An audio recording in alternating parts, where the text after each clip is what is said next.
Hi everyone, मैं हूं doctor Salim और आज मैं आपको बताने वाला हूं कि आप घर बैठे बड़ी ही आसानी के साथ अपनी आर्टरीज़ को यानी अपनी नसों को कैसे साफ़ कर सकते हैं, आर्टरीज़ के अंदर जमा होने वाले प्लैकिंग कैसे कम कर सकते हैं और जो कैल्सिफिकेशन का प्रोसेस होता है आर्टरीज़ के अंदर यानी नसों के अंदर जो गंदगी जम जाती है और वो हार्ड हो जाती हैं उसको आप कैसे कम कर सकते हैं, स्लो डाउन कर सकते हैं और रिवर्स कर सकते हैं।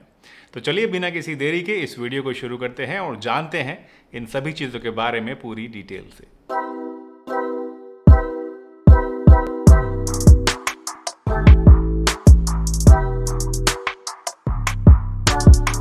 आपकी आर्टरीज में यानी आपकी नसों में ब्लॉकेज कैसे पैदा होती है, सबसे पहले ब्रीफ शॉर्ट समरी इसी की जान लेते हैं।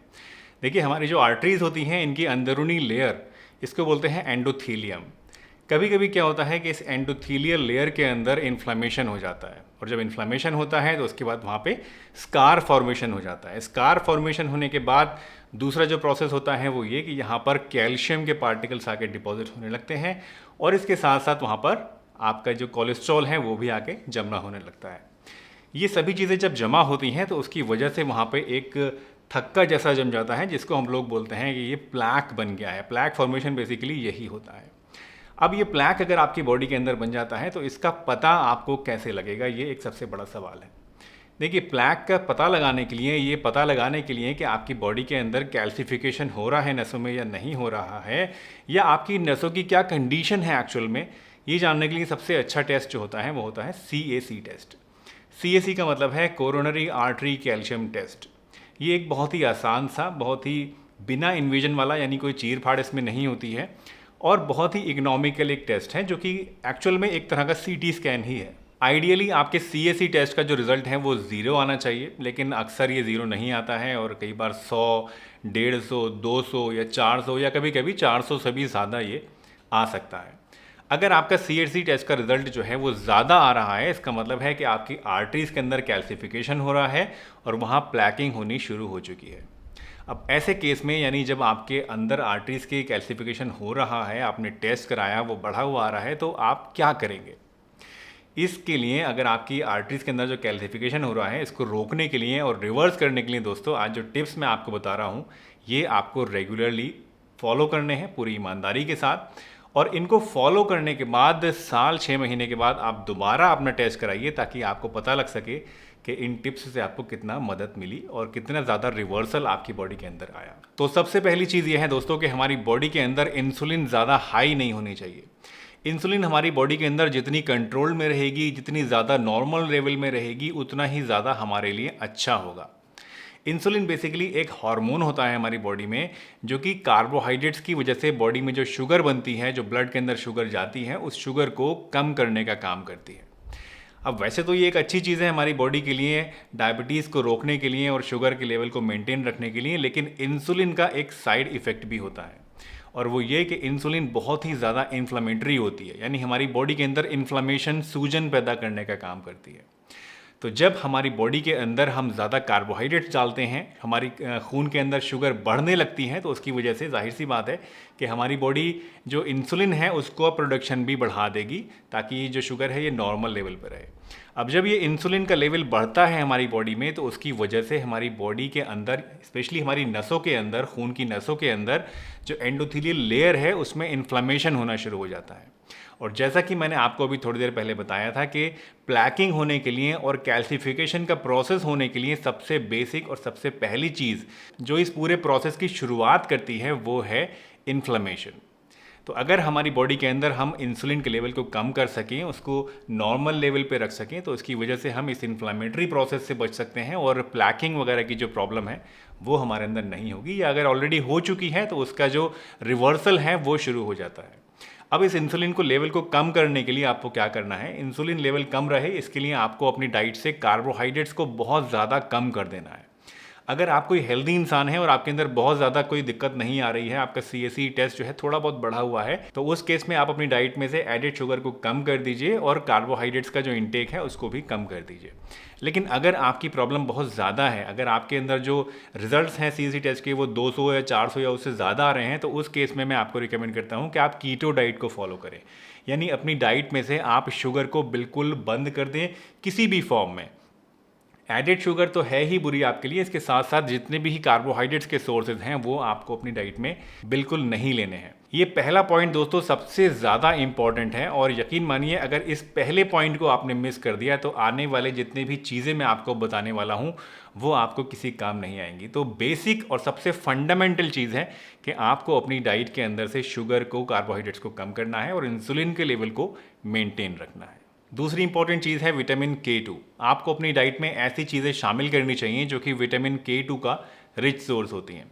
विटामिन K2 बेसिकली हमारी नसों के अंदर जो कैल्शियम के डिपॉजिट्स होते हैं उनको ब्रेक डाउन करने का काम करता है। तो इसी वजह से अगर आपके अंदर प्लैकिंग है या आपकी जो है कैल्सिफिकेशन हो रहा है नसों में, तो उस केस में आपको इससे काफ़ी हेल्प मिलती है। फ़िश के अंदर, चिकन के अंदर, एग यॉक के अंदर, हरी पत्तेदार सब्जियों के अंदर और इसके अलावा ऑर्गन मीट के अंदर जैसे कि लिवर है, इस तरह की चीज़ों के अंदर आपको काफ़ी अच्छी मात्रा में विटामिन K2 मिलता है। तो ऐसी चीज़ें आप अपनी डाइट में रेगुलरली शामिल कर सकते हैं। विटामिन K2 की तरह एक और बहुत बढ़िया विटामिन है जो कि आपकी नसों के अंदर प्लैकिंग और कैल्सिफिकेशन के प्रोसेस को रिवर्स करता है और उनको हेल्दी बनाए रखता है। इसके साथ साथ ये एक बहुत ही बढ़िया एंटीऑक्सीडेंट भी है, यानी फ्री रेडिकल डैमेज से भी आपकी नसों को ये बचाता है। जी हाँ दोस्तों, मैं बात कर रहा हूँ टोकोट्रिनॉल नाम के एक विटामिन की। टोकोट्रिनॉल बेसिकली विटामिन ई की फैमिली का एक मेंबर है। आमतौर पे जो विटामिन ई हम लोग लेते हैं वो होता है टोकोफिरॉल, लेकिन टोकोट्रिनॉल बेसिकली ज़्यादा इफेक्टिव होता है in comparison to tocopherol. Actually अगर कंपैरिजन की मैं बात करूं तो करीब 50 गुना ज़्यादा इफेक्टिव होता है टोकोट्रिनॉल। तो अगर आपको आर्टीरियल कैल्सिफिकेशन हो रहा है, आपके रिपोर्ट में कुछ गड़बड़ आ रही है, तो उस केस में आप टोकोट्रिनॉल के सप्लीमेंट्स रोज़ाना इस्तेमाल कीजिए। ये आपको इस प्रोसेस को रिवर्स करने में और आपकी आर्टरीज को हेल्दी बनाने में काफ़ी ज़्यादा मदद करेगा। आर्टरीज को हेल्दी बनाए रखने के लिए ब्लड प्रेशर को मेंटेन रखना भी बहुत ज़्यादा इंपॉर्टेंट होता है। जैसे जैसे हमारी उम्र बढ़ती है उसके साथ साथ हमारी जो नसें हैं उनके अंदर सख्ती पैदा होने लगती है और उनका लचीलापन जो है वो कम होने लगता है, जिसकी वजह से over the period of time जैसे हमारी एज बढ़ती है वैसे वैसे हमारा ब्लड प्रेशर बढ़ना शुरू हो जाता है। बढ़ा हुआ जो ब्लड प्रेशर होता है ये हमारी आर्टरी की जो अंदरूनी लेयर होती है एंडोथीलियम, उसके ऊपर काफ़ी ज़्यादा एक्सर्शन पैदा करता है और वहाँ पर क्या करता है, डैमेज पैदा करता है, जिसकी वजह से इन्फ्लेमेशन होने लगता है और इन्फ्लेमेशन के बाद फिर वही सारे प्रोसेसेस होते हैं जिसकी लास्ट स्टेज होती है प्लैकिंग और कैल्सिफिकेशन। तो अगर आप अपना ब्लड प्रेशर मेंटेन रखेंगे, आप कोशिश करेंगे कुछ ऐसे मेजर्स को करने की जिसकी वजह से आपका ब्लड प्रेशर ना बढ़े, तो उससे आपको अपनी आर्टरीज़ की हेल्थ को मेंटेन रखने में काफ़ी ज़्यादा मदद मिलेगी। अपनी आर्टरीज़ की हेल्थ को मेंटेन रखने के लिए और अपने ब्लड प्रेशर को कम रखने के लिए सबसे बढ़िया चीज़ है पोटेशियम। पोटेशियम आपके ब्लड प्रेशर को भी कम करता है और इसके साथ साथ आपकी आर्टरीज़ को नरम बनाता है और उन्हें लचीला बनाता है, जिसकी वजह से आपके अंदर ब्लड प्रेशर बढ़ने का खतरा भी कम होता है और आपकी आर्टरीज़ की हेल्थ भी बढ़िया बनी रहती है। पोटेशियम वेजिटेबल्स के अंदर काफ़ी ज़्यादा मात्रा में पाया जाता है, स्पेशली जो ग्रीन लीफी वेजिटेबल्स होती हैं इनके अंदर पोटेशियम काफ़ी होता है।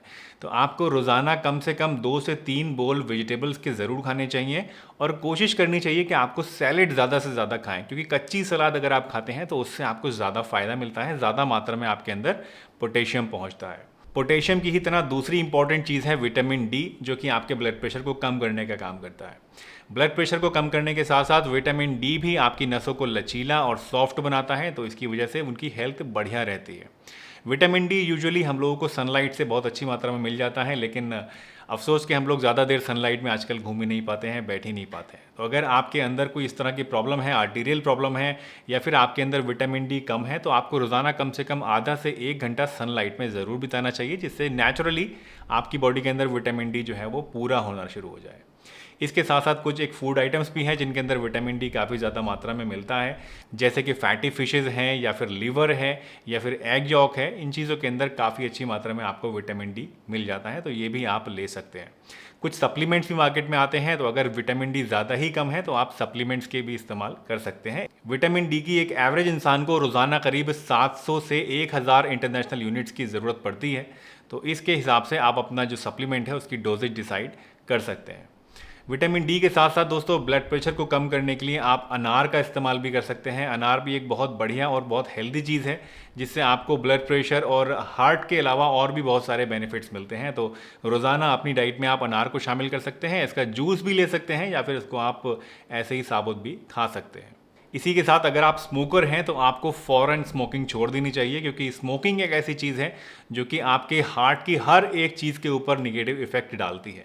ये आपके ब्लड प्रेशर को भी बढ़ाती है, आपके अंदर स्ट्रेस भी पैदा करती है, इन्फ्लेमेशन भी पैदा करती है नसों में, और इसके साथ साथ आपकी नसों को सख्त भी बनाती है और प्लैकिंग का जो प्रोसेस है उसको और ज़्यादा स्पीड अप कर देती है। तो स्मोकिंग आपको बिल्कुल छोड़ देनी चाहिए, और इसके साथ साथ स्ट्रेस को कम से कम रखना चाहिए। स्ट्रेस भी आपकी बॉडी के ऊपर काफ़ी ज़्यादा निगेटिव इफेक्ट डालती है और आपके ब्लड प्रेशर को बढ़ाने का काम करती है, और आपकी जो हार्ट की पावर है, पंपिंग पावर है, उसको भी कम कर देती है। इसी के साथ अगर आप स्मोकिंग करते हैं तो आपको स्मोकिंग बिल्कुल नहीं करनी चाहिए, और अगर आप स्ट्रेसफुल लाइफ जी रहे हैं, आप कुछ ऐसा काम करते हैं जिसमें आपको बहुत ज़्यादा स्ट्रेस रहती है, तो कोशिश करिए अपनी स्ट्रेस को कम करने की। दोस्तों, ये चीज़ें जो आज मैंने आपको बताई हैं, आई एम श्योर कि अगर आप इनको फॉलो करेंगे तो आपको अपनी आर्टरीज़ का जो कैल्सिफिकेशन का प्रोसेस है उसको कम करने में, रिवर्स करने में, और अपनी नसों को हेल्दी बनाने में और उन्हें साफ़ करने में बहुत ज़्यादा हेल्प मिलेगी। तो दोस्तों, मुझे उम्मीद है आज की ये वीडियो आपको ज़रूर पसंद आई होगी। अगर ये वीडियो आपको अच्छी लगी है तो इसे एक लाइक ज़रूर दीजिए। चैनल पर अगर नए हैं और पहली बार वीडियो देखी है तो चैनल को सब्सक्राइब भी ज़रूर कर लीजिए, और अगर आपके कुछ थॉट्स हैं, आप कुछ और जानना चाहते हैं, तो आप नीचे कमेंट बॉक्स में मुझसे पूछ सकते हैं। चलिए, इसी के साथ मैं डॉक्टर सलीम आपसे विदा चाहता हूँ, इस वादे के साथ कि फिर मिलूंगा आपसे इसी चैनल पर एक नई बढ़िया सी वीडियो के साथ।